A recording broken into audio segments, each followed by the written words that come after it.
ভায়া শুধু দেখেই যাবে নাকি কিছু কিনবেও? আমার কাছে আমিরের সব থেকে সেরা ছুরি পাওয়া যায়। এই ছুরি এত ধারালো যে যে কোনো মুঘলের গলা কাটতে পারে।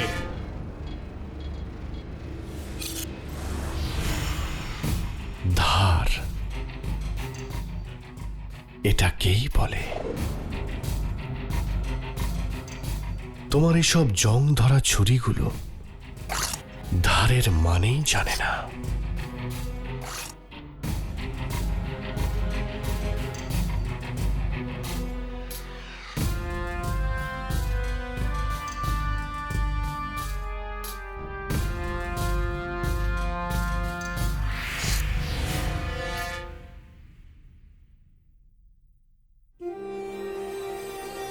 চলো চলো ভায়া, কিছুই তো হলো না।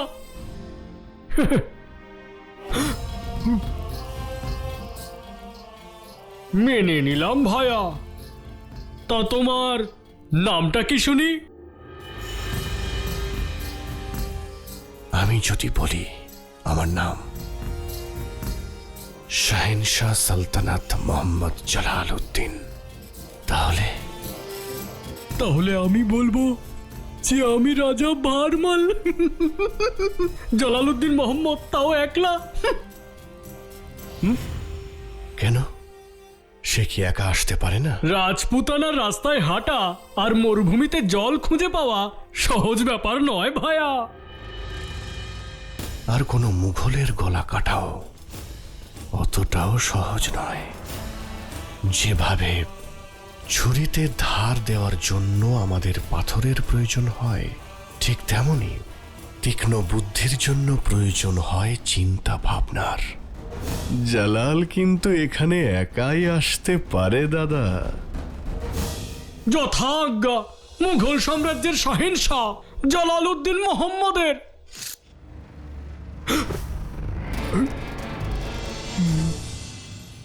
আমের সেজে উঠেছিল প্রদীপের আলোয়, কিন্তু যোধার হৃদয় ছিল অন্ধকার। আমের মেতে উঠেছিল হরগৌরী উৎসবে, কিন্তু যোধা ছিল নিস্তব্ধ। যোধার মাতা পিতা নিজেদের সিদ্ধান্তে অটল ছিলেন, কিন্তু সুকন্যা তাদের সিদ্ধান্তে খুশি ছিল না। একটি উপায়, রাজা সূর্যভান। সেই রাতে যোধা আবারও এক নিয়ম ভাঙল। সেই রাতে সূর্যভানকে সে নিজের মহলে ডাকে।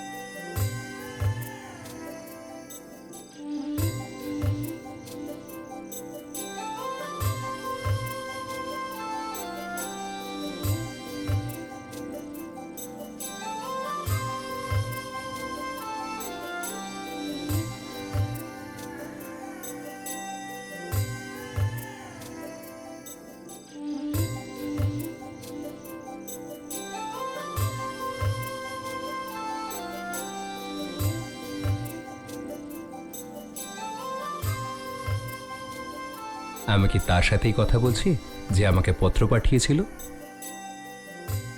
হ্যাঁ। বিবাহের আগে এভাবে দেখা করা রাজপুত রীতির বিরোধী কিন্তু। বলুন, আপনি কি এই সম্পর্কে খুশি? একই প্রশ্ন আপনাকে করি যদি? তাহলে আমার উত্তর না হবে।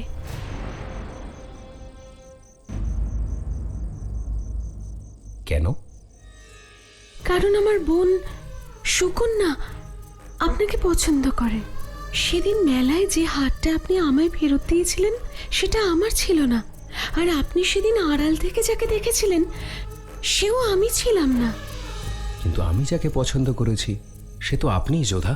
কিন্তু আমি আমার বোনের পছন্দকে ছিনিয়ে নিতে চাই না। কিন্তু আনন্দ ছিনিয়ে নিতে চান? মানে? যখন উনি জেনেই গেছেন যে আমি আপনাকে পছন্দ করি, তখন কি উনি আমার সাথে সুখী হতে পারবেন? একটা হারের সাথে অন্য হারের বদলে যাওয়া মেনে নেওয়া সম্ভব, কিন্তু একজন ব্যক্তির সাথে অন্য ব্যক্তির, এটা আমার বোধগম্যের বাইরে যোধা। আপনার পিতার সাথে আপনার বিষয়ে কথা হয়ে যাওয়ার পর এখন না বলা আর সম্ভব নয়। সম্ভব নয়? এবার আমার যাওয়া উচিত। হ্যাঁ, চলে যাওয়া উচিত, কিন্তু একটা শেষ কথা শুনে যান। এটা কোনোদিন ভুলেও ভাববেন না যে আপনারা আমার সম্পর্ক কোনো রাজনৈতিক অভিসন্ধির ফল। আমাদের সম্পর্কের ভিত্তি প্রেম যোধা। গত 17 দিন ধরে আমি আমেরে আছি, আর প্রতিদিন আপনাকে দেখি। আর আজ যখন আপনি মন্দিরের ঘাটে প্রদীপ বসাতে যাবেন, তখন ওখানে আমাকেই দেখতে পাবেন। বৈবাহিক সম্পর্ক তো বিধির নির্দেশ যোধা, কিন্তু মানা না মানা মানুষের হাতে থাকে। আর যদি এই বিবাহ না হয়, তাহলে রাজা সূর্যভান কোনোদিন কাউকে বিবাহই করবে না।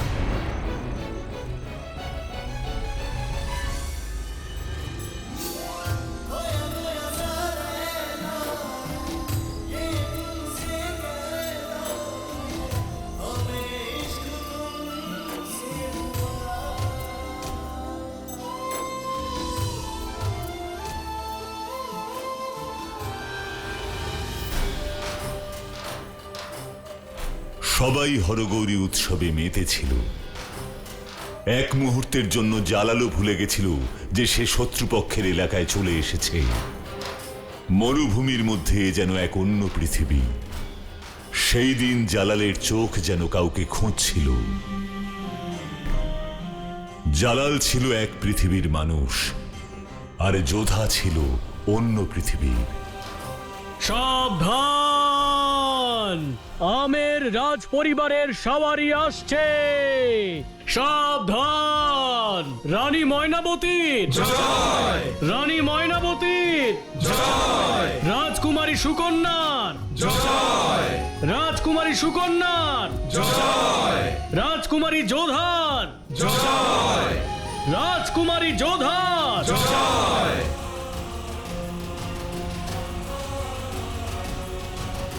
হুজুর, সে যেন এক মরুভূমির গোলাপ। তার চেহারা স্বচ্ছ স্ফটিকের মতো, মখমলের মতো ত্বক আর মুখ। সেই মুখের এতই আকর্ষণ যে তাকে কেনার জন্য আমি নিজেকেই বেচে দিতে পারি হুজুর।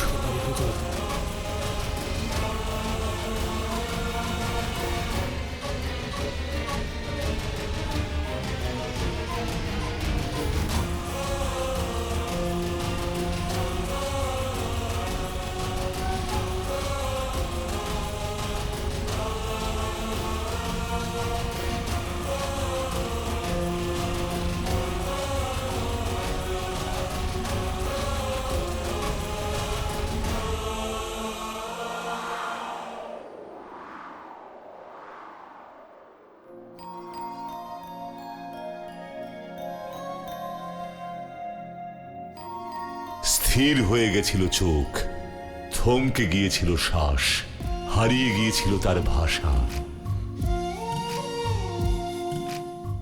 অসম্ভব সুন্দর রূপ, স্নিগ্ধ হাসি, এই সব দেখে জালাল স্তব্ধ হয়ে গিয়েছিল। ঠিক সেই মুহূর্তেই ইতিহাস যোধা ও আকবরকে এক সূত্রে বেঁধে ফেলেছিল। লক্ষ্যে পৌঁছনোর অপেক্ষা ছিল মাত্র।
কি করছোটা কি জানো না? ভানপুরের রাজা সূর্যভান সিং। ক্ষমা করবেন মহারাজ, ভুল হয়ে গেছে। আবার একই ভুল কেন করছো ভাই? আমিও রাজা সূর্যভানের সাথেই এসেছি। ওনাকে ছেড়ে দাও। ক্ষমা করবেন।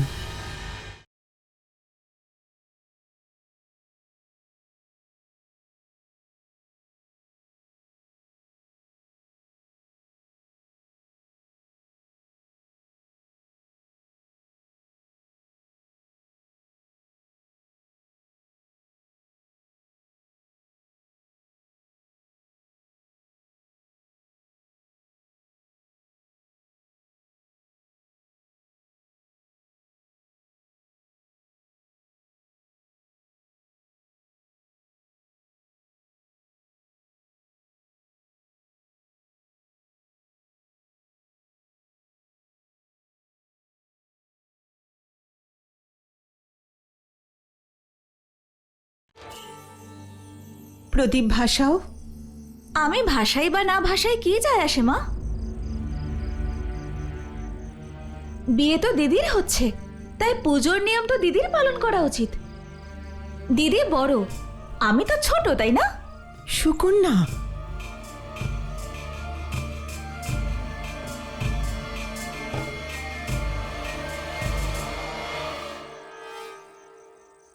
এই নাও, ভাসিয়ে দিয়েছি, হয়েছে? আর প্রার্থনা? হে হরগৌরী, যদি সত্যি আপনাদের আশীর্বাদে জোর থাকে তাহলে পরজন্মে আমাকে ছোট বোন করে পাঠাবেন না। হলো? খুশি?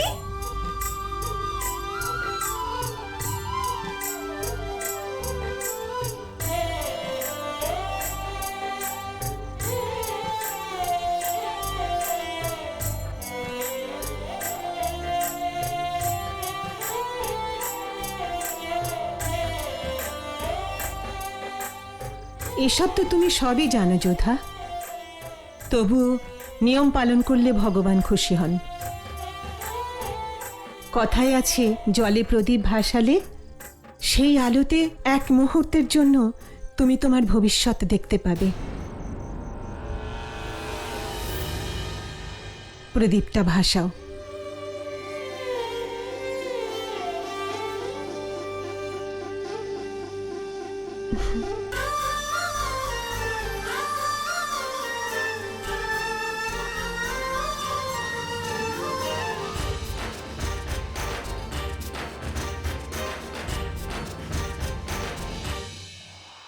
হে ভগবান, বলুন আমার ভবিষ্যতে কি লেখা আছে?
এই সময় এরকম বৃষ্টি কেন? যোধা, এসো।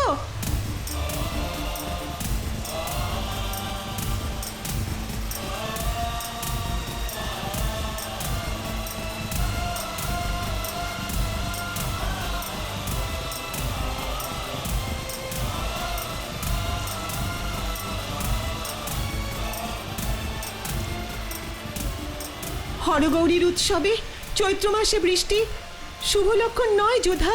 এই কথা বলো না মা, ভাবো না যে ভগবান তোমার প্রার্থনা শুনেছেন আর আশীর্বাদ হিসেবে উনি বৃষ্টি দিলেন। ঠিক আছে ঠিক আছে, এসো।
যোধাকে এক ঝলক দেখেই তাকে পাওয়ার নেশায় মেতে উঠেছিল জালাল।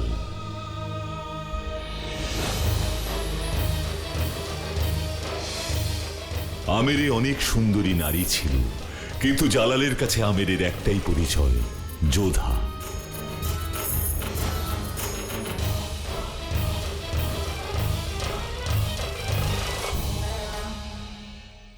জালাল নিজেও জানতো না অনেক সময় মানুষ পাওয়ার নেশায় নিজেকেই হারিয়ে ফেলে।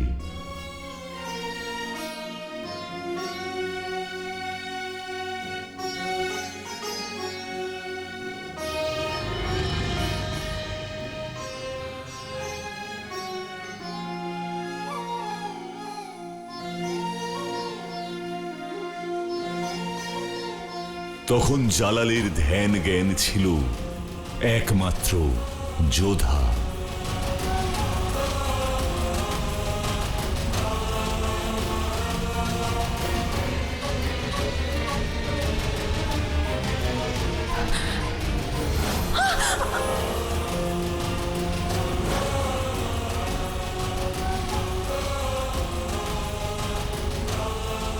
এ ছিল জালালের ভবিতব্য।